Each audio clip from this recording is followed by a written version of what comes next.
പുള്ളി പറഞ്ഞു വെച്ചിട്ട് പല ആൾക്കാർക്കും ഡ്രഗ്സ് കൊടുക്കും, പിന്നീട് അവർക്ക് കൊടുക്കാതിരിക്കുമ്പോൾ ഇവർ ഭയങ്കരമായിട്ട് ഇഷ്യൂസ് ക്രിയേറ്റ് ചെയ്യും. അങ്ങനെയാണ് ആ ഫ്ലോറിലും അല്ലെങ്കിൽ ആ ബിഗ് ബോസിൽ ഒരുപാട് പ്രശ്നങ്ങൾ. തരംഗത്തിൻ്റെ പുതിയൊരു വീഡിയോയിലേക്ക് സ്വാഗതം. നമുക്കറിയാം, മലയാളത്തിലെ മാത്രമല്ല എനിക്കൊന്ന് ഇന്ത്യയിലെ തന്നെ ഏറ്റവും പോപ്പുലർ ആയിട്ടുള്ളൊരു ഷോ ആണ് ബിഗ് ബോസ്. ബിഗ് ബോസിനെ ചുറ്റുപറ്റി ഒരുപാട് വിവാദങ്ങൾ പല തവണ വന്നിട്ടുണ്ടായിരുന്നു. ലാസ്റ്റായിട്ട് അഖിൽ മാരാർ ഒരുപാട് ഇതിനെക്കുറിച്ച് പറയുകയുണ്ടായി. ബിഗ് ബോസിൽ പല പല കളികൾ നടക്കാറുണ്ട്. അതായത് പലരും ഷെയർ വാങ്ങിയിട്ടൊക്കെയാണ് മത്സരാർത്ഥികളെ അയക്കുന്നത്. അങ്ങനെ ഒരുപാട് അവർക്ക് ഒരു പൈസ കിട്ടുകയെന്നുണ്ടെങ്കിൽ അതിൻ്റെ ഒരു ഇത്ര ശതമാനം തന്നിട്ടാണ് അവർ കയറ്റി വിടുന്നത്. അങ്ങനെ ഒരുപാട് കാര്യങ്ങൾ അഖിൽ മാരാർ ഈ ഒരു ലൈവിൻ്റെ അതിൽ പറയുകയുണ്ടായി. അതുപോലെ തന്നെ സുബിൻ എന്നൊരു മത്സരാർത്ഥി, അദ്ദേഹം അവിടുന്ന് എവിക്റ്റ് ആവുകയും അദ്ദേഹം പിന്നെ വെളി വന്നതിന് ശേഷം അദ്ദേഹം ഒരുപാട് കാര്യങ്ങൾ പറയുകയുണ്ടായി. അതായത് അദ്ദേഹത്തിന് ഒരു എന്താ പറയുക, ഒരു മാനസിക രോഗിയായിട്ട് അവർ ചിത്രീകരിക്കപ്പെട്ടു എന്നൊക്കെ പറഞ്ഞിട്ട് സംഭവം ഉണ്ടായിട്ടുണ്ടായിരുന്നു. പക്ഷേ ഇതൊന്നും നിയമപരമായിട്ടൊന്നും ആരും മുമ്പോട്ട് പോയിട്ടുണ്ടായിരുന്നില്ല. പക്ഷേ ഇപ്പോൾ സുബിൻ നിയമപരമായിട്ട് പോയിട്ടുണ്ട്. അതിൻ്റെ ഒരു പത്രസമ്മേളനം ഇന്നലെ യൂട്യൂബിനകത്ത് വന്നിട്ടുണ്ടായിരുന്നു. സുബിൻ മെയിനായിട്ട് അതിനകത്ത് പറഞ്ഞിട്ടുള്ളൊരു കാര്യം, ഇല്ലീഗലായിട്ട്, അതായത് ഒരു പ്രിസ്ക്രിപ്ഷനൊന്നും കൂടാതെ സുബിന് മരുന്നുകൾ കൊടുത്തിട്ടുണ്ടായിരുന്നു.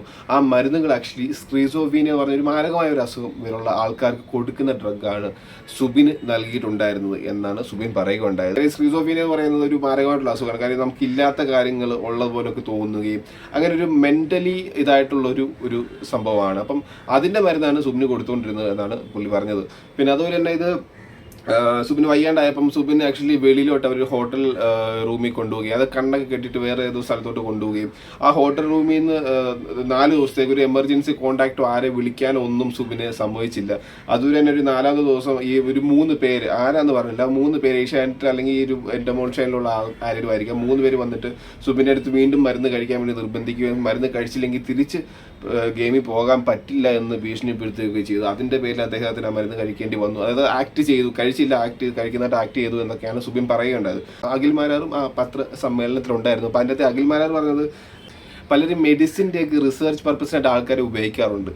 അപ്പം അങ്ങനെ ഒരു ഉപയോഗം ഇവിടെ സംഭവിക്കുന്നുണ്ടോ, അല്ലെങ്കിൽ ഇങ്ങനെ ആൾക്കാരെ വെച്ച് അവർ പരീക്ഷിക്കുകയാണോ എന്നുള്ള സംഭവങ്ങളും ഇതിൻ്റെ അകത്ത് വരുന്നുണ്ട്. കാര്യം ഇതൊക്കെ നമുക്ക് പറയാൻ പറ്റില്ല. ഇതിങ്ങനെ പല സ്ഥലങ്ങളിൽ നടക്കാറുണ്ട്. ആൾക്കാരുടെ മേൽ മരുന്നുകൾ ഉപയോഗിച്ച് പരീക്ഷിക്കാറുണ്ട്. പക്ഷേ മേ ബി അതൊരു ഗെയിം ത്രൂ ആയിരിക്കാൻ സംഭവിക്കുന്നത്. പക്ഷേ ഇതിന് വലിയൊരു ഡാർക്ക് സൈഡുണ്ട്. ഇതിന് ഒരുപാട് പ്രശ്നങ്ങളുണ്ട്. ഒരുപാട് ദുരൂഹതകൾ ബിഗ് ബോസിനെ ചുറ്റിപ്പറ്റി ഇപ്പോൾ ഉണ്ട്. ഇവർ പറയുന്നത് വെച്ചാൽ ബിഗ് ബോസ് പറഞ്ഞ ഗെയിമിന് പ്രശ്നമില്ല, പക്ഷേ ഇതിൻ്റെ അകത്തിൽ വർക്ക് ചെയ്യുന്ന കുറച്ച് ആൾക്കാർ, മെയിനായിട്ട് 2-3 പേര്, അവരാണ് ഒരുപാട് കാര്യങ്ങൾ ഇവിടെ ചെയ്ത് കൂട്ടുന്നത്, തെറ്റായിട്ടുള്ള പല കാര്യങ്ങൾ ചെയ്യുന്നത്. അതായത് മെയിനായിട്ട് അതുപോലെ സുബിൻ പറയുകയുണ്ടായി. സുബിന് കയറുന്ന സമയത്ത് സുബിൻ്റെ അടുത്ത് പറഞ്ഞത് 50% അയാൾക്ക് കിട്ടുന്ന പൈസയുടെ ഒരു 50% ഈ പറഞ്ഞ ആൾക്ക് കൊടുക്കുകയാണെന്നുണ്ടെങ്കിൽ ലാസ്റ്റ് റൗണ്ട് വരെ പോകാൻ സുബിന് പറ്റും എന്നുള്ള രീതിയിലൊക്കെ അയാൾ പറയുന്നു. പക്ഷേ സുബിന് അത് സമ്മതിച്ചില്ല. അപ്പം ഇങ്ങനെ പൈസ വാങ്ങുന്ന കാര്യങ്ങളും അങ്ങനെ പല പല പ്രശ്നങ്ങൾ ഈ ബിഗ് ബോസിനെ ചുറ്റിപ്പറ്റിയുണ്ട്. മാനസികമായിട്ട് ഒരാളെ തകർക്കുക, അങ്ങനത്തെ പല പല പ്രശ്നങ്ങൾ വരുമ്പോഴാണ് ഇത് വലിയൊരു ദുരൂഹതയിലോട്ട് അല്ലെങ്കിൽ വലിയൊരു എന്താ പറയുക, വലിയൊരു പ്രശ്നത്തിലോട്ട് ഈ ഒരു ഗെയിം പോകുന്നത്. വിന്നറായിട്ട് ഉള്ള ഒരാളും ഇതിനെക്കുറിച്ച് തുറന്നു പറയുന്നു. പിന്നെ അതുപോലെ ഈ സുബിനും ഇതിനെക്കുറിച്ച് പറയുന്നത് അതുതന്നെയല്ല, ഇവർ ലീഗലായിട്ട് മുമ്പോട്ട് പോവുകയാണെന്നുണ്ടെങ്കിൽ ഇത് ജസ്റ്റ് ഒരു ചെറിയ കാര്യമല്ല. ഇത് ഈ പുള്ളി ശരിക്കും അനുഭവിച്ചിട്ടുള്ള കാര്യമാണ്. അല്ലെങ്കിൽ ഒരാളും ഒരിക്കലും ലീഗലായിട്ട് മുമ്പോട്ട് പോകില്ല. പുള്ളി അതുപോലെ പറയുകയും ചെയ്തു, ചെന്നൈയിലോ അവിടെ പോയിട്ടാണ് പുള്ളി കംപ്ലയിൻറ്റ് രജിസ്റ്റർ ചെയ്തത് DGPയുടെ അടുത്ത്. പക്ഷേ ആ സമയത്ത് പുള്ളിയെ വേറെ ആൾക്കാർ ഫോളോ ചെയ്യുന്നുണ്ടായിരുന്നു. അപ്പോൾ ഇത് ഭയങ്കര ദുരൂഹതയും അല്ലെങ്കിൽ ഇത് ഭയങ്കര ക്രിമിനലായിട്ടുള്ള വേറെ പരിപാടികളൊക്കെയാണ്. അതായത് ആൾക്കാർ ഫോളോ ചെയ്യുന്നത് അവരുടെ ലൈഫിന് വരെ ത്രെറ്റ് ആവുന്നു. പലപ്പോഴും വാട്സപ്പ് കോൾ ചെയ്ത് അല്ലെങ്കിൽ വോയിസ് നോട്ട് അയച്ച് അവരെ ത്രെറ്റൻ ചെയ്യിക്കുന്നു. അങ്ങനെ പല പല പ്രശ്നങ്ങൾ സുബിനിൻ്റെ അകത്ത് ഉന്നയിക്കുകയുണ്ടായി.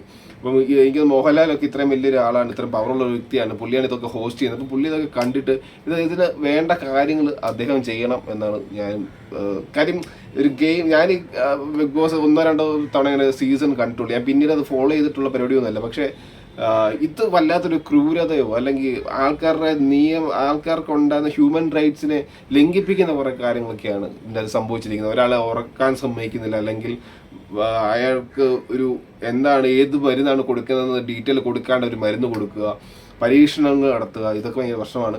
അപ്പോൾ എന്തായാലും ഇതിൻ്റെ ഔട്ട്കം എന്താണ് വരാൻ പോകുന്നത് നോക്കാം. എന്തായാലും സുബിൻ പറഞ്ഞത്, ഇപ്പോൾ FIR രജിസ്റ്റർ ചെയ്തതിന് ശേഷം ആരൊക്കെയാണ് ഇതിൻ്റെ അകത്ത് ഇൻവോൾവ് ആയിട്ടുള്ളത് എന്നുള്ളത് അവർ പുറത്ത് പറയും. കാര്യം അന്വേഷണത്തിന് ശേഷം അവർ പുറത്ത് തീർച്ചയായിട്ടും പറയുമെന്നാണ് സുബിൻ പറഞ്ഞിട്ടുണ്ടായത്. ഇത് നമുക്ക് നോക്കാം ഇതിൻ്റെ ഔട്ട്കം എന്താണ് വരാൻ പോകുന്നുള്ളത്. എനിക്കിപ്പോൾ ഓർമ്മയില്ല, പണ്ടെൻ്റെ ഒരു ഞാൻ ഒരു പ്രൊഡക്ഷൻ ഹൗസ് വർക്ക് ചെയ്യുമ്പോൾ അവിടെ ഒരു പുള്ളി ഉണ്ടായിരുന്നു. പുള്ളി ഹിന്ദി ബിഗ് ബോസിലൊക്കെ എൻ്റെ അടുത്ത് പറഞ്ഞ പുള്ളി ഹിന്ദി ബിഗ് ബോസിൽ പ്രൊഡക്ഷനിലൊക്കെ വർക്ക് ചെയ്തിട്ടുണ്ട്.